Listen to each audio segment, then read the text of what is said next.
ଏବେ ବି ସାମ୍ନାକୁ ଆସିଲା ବାହାନଗା ट्रेन एक्सीडेंट सिग्नल त्रुटि होईछि बोली बाहानगा ट्रेन ट्रेजेडी आसिला रेलवे सुरक्षा कमिशन को रिपोर्ट रे स्टेशन मास्टर अवहेला को दायी करा जायछि।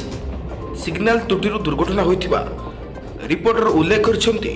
सिग्नल ओ टेलीकम्युनिकेशन विभाग विभिन्न स्तर में त्रुटि होता है। दुर्घटना आशंका नहीं पूर्व चेतावनी को अणदेखा करा जायछि।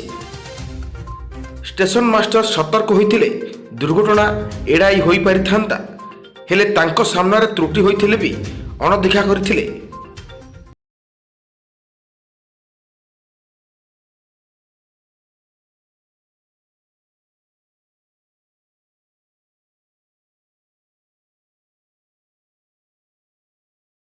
सेकेंड बदल रे परिवर्तन पाई लागिथिला second master station master SB Mohanty यह अणदेखा करथिबा रिपोर्ट रे उल्लेख होईछि।